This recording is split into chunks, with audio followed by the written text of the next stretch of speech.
to bring Muslim community together. That's why he accepted the proposal which was sent by Muhammad Ali al-Saqat Ali. Okay. After a long discussion in the Congress session, Congress ka Calcutta session and Nagpur session, after a long debate and discussion, it was decided by the Congress, INC, that they will start this movement with Khilafat movement. After that, you had studied that what was the as you have studied that different social groups had participated in this movement, but regarding this movement, they all have different opinions and views. है ना? First, you have studied about the movement in the town. Town में क्या स्थिति थी? That we have studied in the earlier class. That how this movement was started by boycotting foreign goods, bonfiring the foreign goods, picketing the liquor shop, and all of them participated very actively. Students and teachers left the school. Lawyers were not going to court. है ना? So this steps was taken. But what happened after some time? All of them joined again to school, colleges, and government offices. The foreign clothes were boycotted by the Indians, but the khadi cloth was not that much cheap, so that the poor people can purchase them. Okay, and there was no alternative Indian industries to manage that. That's why what they had done, they after some time they started purchasing British goods. ठीक है, तो आपने देखा कि boycott हुआ, सारे चीज हुए, लेकिन कुछ समय के बाद लोगों ने वापस सब कुछ जॉब भी ज्वाइन कर लिए, स्कूल कॉलेजेस बच्चे जाने लगे, teachers had join the job, and जितने भी गवर्नमेंट ऑफिसेस थे उन सब गवर्नमेंट ऑफिसेस को भी लोगों ने वापस ज्वाइन कर लिया, क्योंकि दे वर नॉट हैविंग अल्टरनेटिव्स, है ना, कोई उनका पास उसका कोई अल्टरनेटिव नहीं था. दैट्स व्हाई, और वो कितने दिन तक भूखे प्यासे बिना खाए पिए रह सकते थे. तो इन दैट कंडीशन और वापस वो अपने अपने काम पे चले गए. जहां तक पीजेंट्स की बात थी, तो you have studied that peasants they were very exploited by the talukdar and landlords, है ना. Talukdar and landlord, they were working on their fields as a forced labor, as a begar, but they were not getting a single penny. Besides this, there was a lot of taxes were burden on them. So they started boycotted to landlords. नाई धोबी बंद system लाया गया, they will not help them to their work. नाई धोबी बंद का system लाया गया. After that, you had studied that Pandit Jawaharlal Nehru, they moved to village and tried to understand the problems of the villages. ठीक है. And after that, he started Kisan Aur Sabha, है ना. किसान और सभा का उन्होंने पंडित जवाहरलाल नेहरू, बाबा रामचंद्र और कुछ लोगों ने मिलकर किया. And with in a month over 300 branches, more than 300 branches were set up in different villages for doing welfare work of the peasants. After that, you had studied also that he wanted to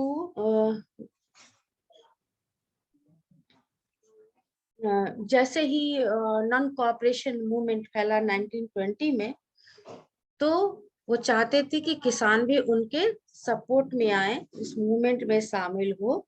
दूसरी ओर वो landlords को भी वो चाहते थे कि वो लोग शामिल हैं, लेकिन उनके लिए स्वराज का क्या मतलब था? उन्होंने उन्होंने क्या किया कि जमींदारों के घरों पर अटैक करना शुरू कर दिया, बाजार लूटना शुरू कर दिया। देन अनाज जो स्टोर करके रखा गया था,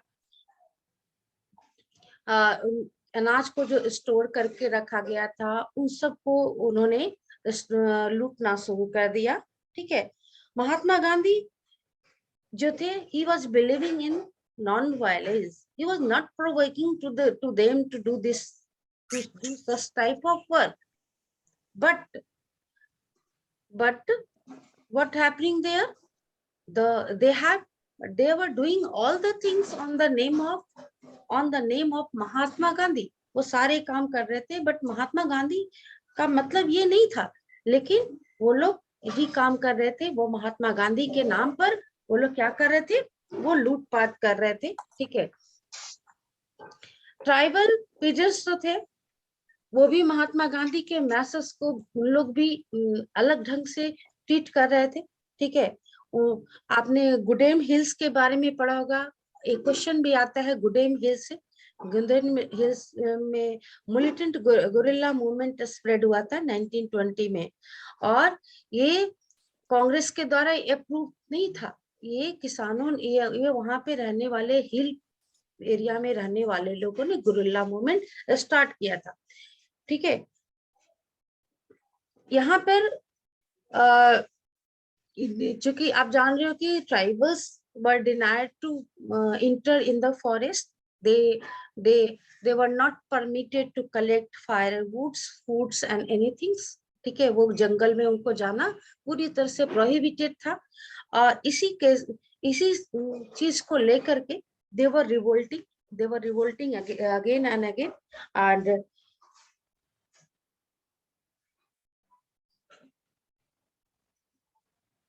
ये इसका प्रभाव जो था वो हिल पीपल पे भी पड़ रहा था। तो उन्होंने क्या किया कि रिवोल्ट करना शुरू कर दिया था। they had started revolted against them। in the person who were leading to them, this hill people, they were leading that name of that people, that person was Alluri Sitaram Raju। आपने अलूरी सीताराम राजू के बारे में पढ़ा था। उन्होंने वो कहता था कि he was telling that he has some special powers and he could survive even bullet shots। अगर गोली भी उस पर चलाई जाएगी तो उसका कुछ नहीं होने वाला, because he is having some special power।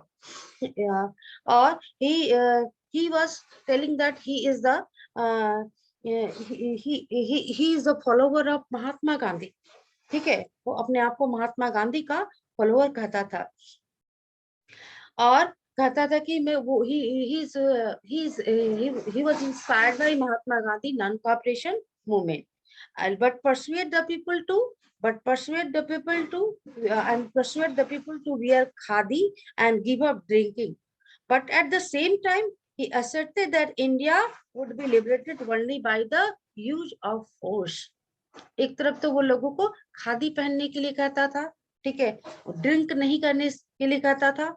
तो दूसरी ओर उसका कहना था कि इंडिया को तभी स्वतंत्र कराया जा सकता है जब जब फोर्स का अप्लाई किया जाए। As you know that Mahatma Gandhi was not believing this, he believe in non violence, but वो वायलेंस पर जोर देता था। ठीक है। गुडेम हिल्स रेबल्स जो थे, they were attacking the police stations, they were attempting to kill the British officials, and doing guerrilla warfare to achieve Swaraj। Raju was captured and executed in 1924 and over time become a folk hero। उसके बाद उसे पकड़ लिया गया, राजू को arrest कर लिया गया, लेकिन उतने समय तक वो एक हीरो बन के रहा था। ठीक है। he was behaving like a hero। तो आपने देखा कि किसानों के लिए स्वराज का क्या मतलब था। ये क्वेश्चन आएगा कि आपको कि कंट्री साइड में स्वराज का क्या इफेक्ट था। एक कल मैंने सैंपल पेपर भेजा है आप लोगों को, उसमें भी था कि हाउ मतलब कैसे अफोल्ड हुआ टाउन एंड सिटीज में जो स्वराज मूवमेंट का, कैसे अफोल्ड हुआ, कैसे मतलब आपने देखा कि कैसे बायकॉट किया गया, सब कुछ किया गया, लेकिन धीरे धीरे क्राइसिस के वजह से और गरीबी के वजह से लोगों ने फॉरेन गुड्स को खरीदना शुरू कर दिया। अगर एसओपी का आपने क्वेश्चन देखा होगा तो उसमें ये क्वेश्चन था, ठीक है। अब है swaraj in the plantation, plantation workers के लिए स्वराज का क्या मतलब था, what is the meaning for them. तो they are having their own notion of the swaraj, workers they are having their own notion of swaraj. Mahatma Gandhi के स्वराज को वो समझते, उसमें उनका अपना था। For plantation worker in Assam, freedom means the right to move freely in and out of the confined space which they were enclosed। और स्वराज का मतलब क्या था, जिस जगह में उन्हें बंद करके रखा था, लिमिटेड करके रखा गया था, उनसे उसमें फ्रीली मूव करना, उसे उसमें फ्रीली मूव करना ही उनके लिए स्वराज का मतलब था। And it means retaining a link with the village from which they had come, ठीक है। Swaraj means they can make a link with the village from where they went there to work, ठीक है। वो जहां से अपने गांव तक जोड़ने का मतलब उनके लिए स्वराज था। Under the inland immigration act of 1859, plantation workers were not permitted to leave the tea gardens without permission, and in fact they were rarely given such permission। जो इंलैंड इमिग्रेशन एक्ट ऑफ 1859 के accordingly they were not permitted to leave the tea plantation, जहां वो काम करते थे वहां वो छोड़ करके नहीं जा सकते थे, उन्हें जाने का परमिशन नहीं था। और उन्हें बहुत कहते rarely they were getting permission to leave the place, but when they heard about the non cooperation movements, ठीक है, thousand of worker defied the authority, left the plantation and headed home। But when they heard about this movement, about non-cooperation movement, what were their reaction? They left the work and they left the work, and thousands of workers decided to go back to their home. They believed that Gandhi Raj was coming and everyone would be given land in their own village। उन्हें विश्वास था कि गांधी राज आ जाएगा, और गांधी राज जब आएगा तो उन्हें हर एक व्यक्ति को, हर एक वर्कर्स को उनके गांव में उनके लिए जमीन दिया जाएगा, ठीक है। सो then however never reached their destination, stranded on the way by a railway and steamer strike, they were caught by the police and brutally beaten up। What happened with them? जब वो अपने they denied the authority and started going back to their home, लेकिन उन्हें इसमें कोई सफलता नहीं मिली, वो अपने घर नहीं पहुंच पाए। रास्ते में रेलवे और स्टीमर वर्कर्स की स्ट्राइक चली थी, उसमें वो गिर गए, अंतिम में उन्हें पुलिस ने पकड़ लिया and they were beaten up very brutally, ठीक है, बहुत क्रूरता से उनकी पिटाई कर दी गई। The vision of this movement were not defined by the Congress programs, ठीक है, and they interpreted the term Swaraj in their own ways। Swaraj का क्या विजन होगा, they were not explained by the Congress, that was not explained by the Congress। So Swaraj का अलग अलग मतलब, अलग अलग डिफरेंट सोशल ग्रुप्स के द्वारा स्वराज का अलग अलग मतलब लिया जा रहा था, ठीक है।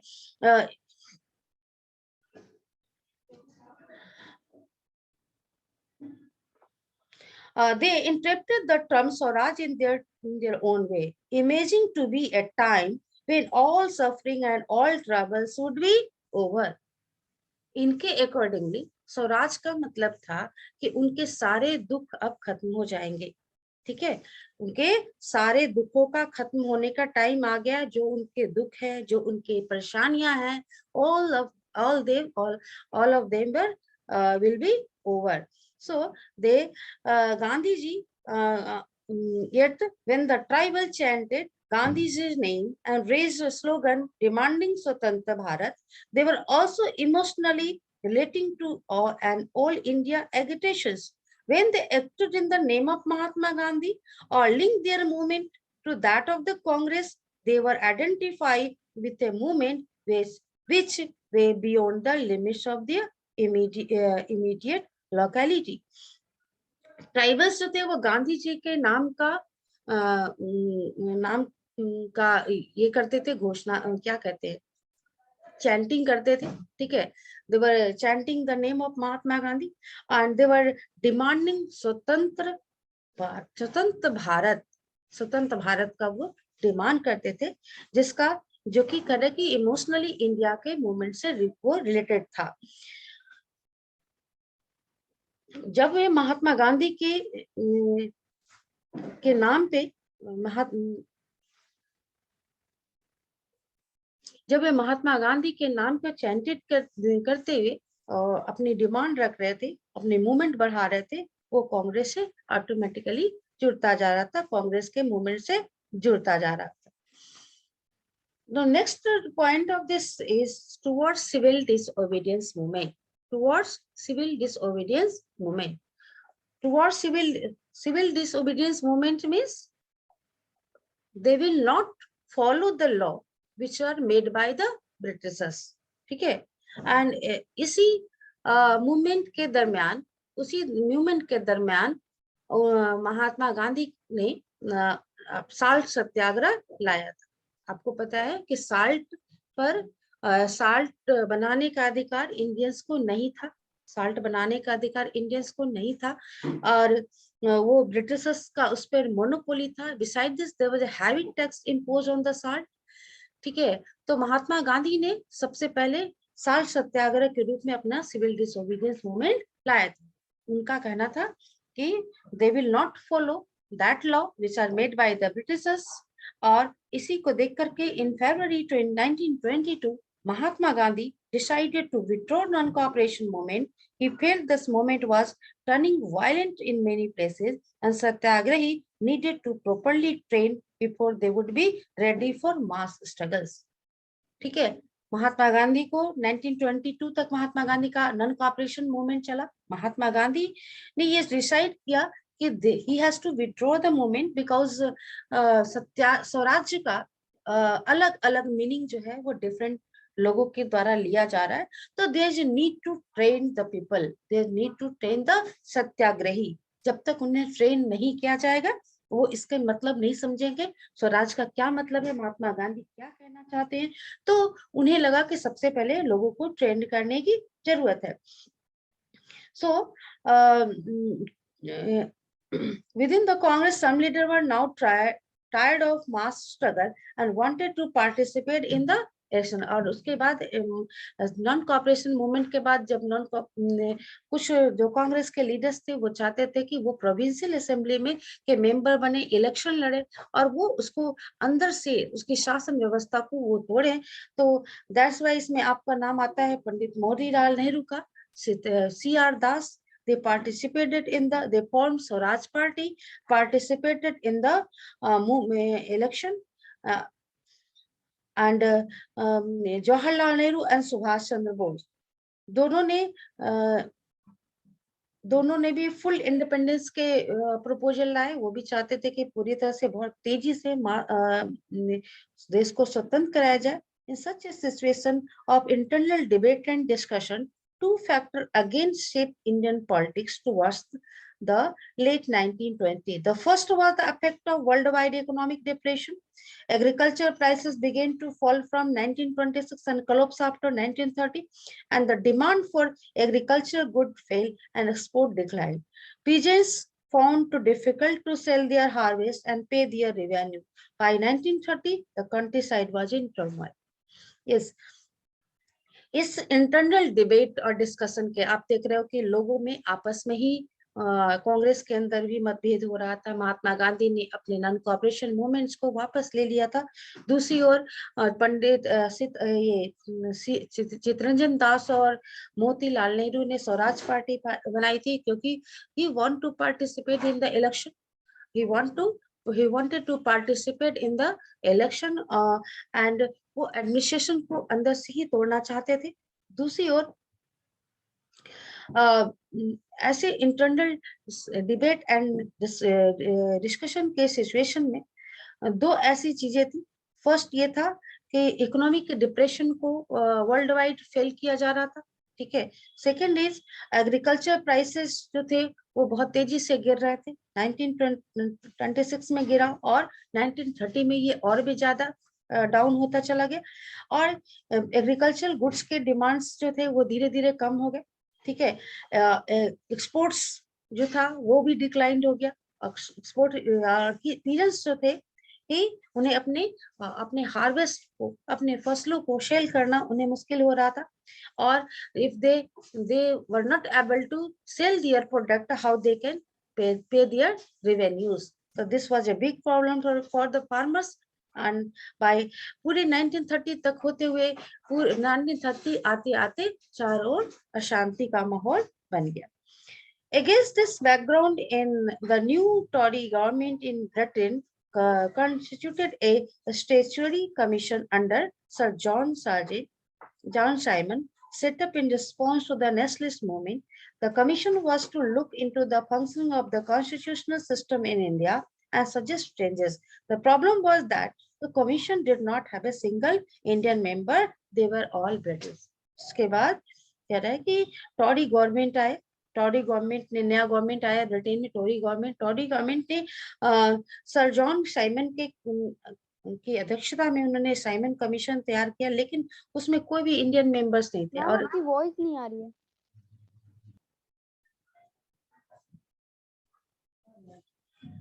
वॉइस नहीं आ रही है? मैम अब आ गई। ओके। तो टॉरी गवर्नमेंट बना, वहां साइमन सर जॉन साइमन की अध्यक्षता में साइमन कमीशन बनाया गया, स्टेशनरी कमीशन जिसको कहा है, स्टेचुटरी कमीशन। और वहां पर उससे कहा गया कि इंडिया के जो कॉन्स्टिट्यूशनल सिस्टम्स हैं उसको वो देखेगा, इसलिए साइमन कमीशन इंडिया आया। लेकिन वहां पे कोई इसमें there was no single Indian representative were there, that's why it was जब साइमन कमीशन इंडिया आया तो साइमन कमीशन को पूरी तरह से इंडिया के द्वारा बैकआउट कर दिया गया। जो कांग्रेस थी, कांग्रेस ने, आईएनसी ने इसे बैकआउट कर दिया। तो जैसे ही वो 1920 when the Simon Commission arrived in India in 1928, it was greeted with the slogan "Go back, Simon." Go back, Simon. All party, including the Congress and the Muslim League, participated in this demonstration. Simon commission के विरोध में सारे पार्टियां, मुस्लिम league, INC सभी शामिल होकर के, सभी एकजुट कर होकर के उन्होंने इसका बैकआउट कर दिया, ठीक है। In an effort to win them over, the viceroy Lord Irwin announced in October 1929 a week after of dominion status for India to an unspecified future and a round table conference to discuss a future constitutions. उसके बाद क्या हुआ कि 1929 में Lord Irwin ने announce किया कि India को एक डोमिनियन स्टेट का दर्जा दिया जाएगा, डोमिनियन स्टेटस दिया जाएगा और एक राउंड टेबल कॉन्फ्रेंस कॉल किया गया ताकि इंडिया का अपना कॉन्स्टिट्यूशन बनाया जा सके। इंडिया का फ्यूचर कॉन्स्टिट्यूशन बनाने के लिए राउंड टेबल कॉन्फ्रेंस का आयोजन किया जाएगा।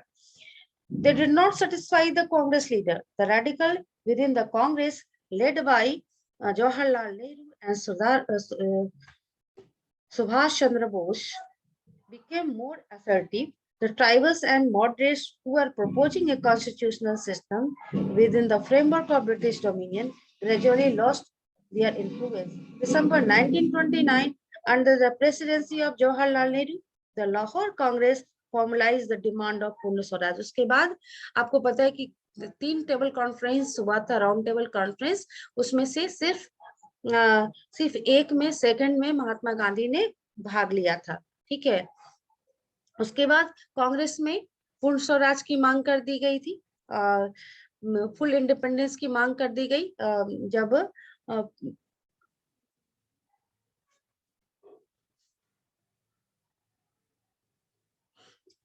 ओके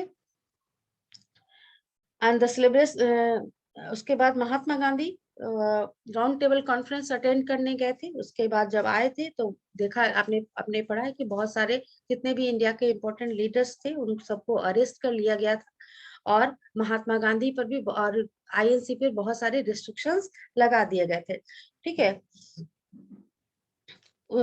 उसी बीच 1930 में क्या हुआ था कि जो पूर्ण स्वराज का डिमांड कर दिया गया, और उसी में इंडिपेंडेंस डे को 26 जनवरी 1930 को इंडिपेंडेंस डे के रूप में सेलिब्रेट किया गया। But the celebration attracted very little attention. ठीक है, सेलिब्रेशन किया गया इंडिपेंडेंस डे के रूप में, लेकिन ब्रिटिश का बहुत ध्यान इस पे नहीं गया। So Mahatma Gandhi had to find a way to relate this abstract idea of freedom to more concrete issues of everyday life। तब महात्मा गांधी डिसाइड किया कि हर दिन की जरूरत के लिए कोई बेसिक चीज को उठा करके वो उसका विद्रोह करेंगे। और तब महात्मा गांधी का स्टार्ट हुआ साल्ट मार्च। ठीक है, साल्ट मार्च हुआ। तो महात्मा गांधी का साल्ट मार्च आप जानते हो, उन्होंने डांडी से स्टार्ट किया था। जब वो स्टार्ट किए थे 76 लोग थे, लेकिन धीरे धीरे उन्होंने बहुत सारे लोग उसमें उस मार्च में शामिल हो गए थे। महात्मा गांधी को इसके लिए उन्होंने बहुत लंबे टाइम तक उन्हें ट्रेवल करना पड़ा था। आई थिंक 27 डेज, वो 27 to 24 डेज उन्होंने ट्रेवल किया। और हर एक दिन वो गांव में रुकते थे, रातों में लोगों को रात में जब रुकते थे लोग उनके पास गैदर हो जाते थे और लोगों को वो स्वराज का मतलब बताते थे। क्योंकि आपने नॉन कॉपरेशन मूवमेंट में देखा कि मूवमेंट तो उन्होंने लाया, लेकिन स्वराज का मतलब सारे लोगों के लिए अलग अलग था। तो स्वराज को एक स्वराज और सत्याग्रह क्या है वो उसके बारे में वो लोगों को बताते थे। तो इस तरह से महात्मा गांधी ने एक पावरफुल टॉपिक उठाया उसका विद्रोह करने के लिए, अंग्रेजों के विरोध करने के लिए। तो salt Satyagraha students, I will explain in next class because I have 3 minutes। So do you have any problems? कुछ पूछना है तो आप पूछ सकते हो। अच्छा, नहीं पूछ सकते हो तो मैं ही पूछती हूँ, उसका ही जवाब दे दो। स्टूडेंट्स, मैं जानती हूँ मैं जैसे ही पूछूंगी तुम लोग क्लास लेट करना शुरू कर दोगे। प्लांटेशन वर्कर्स के लिए क्या मतलब था स्वराज का? Divya, what was the mean of plantation? What was the mean of Swaraj by the plantation workers?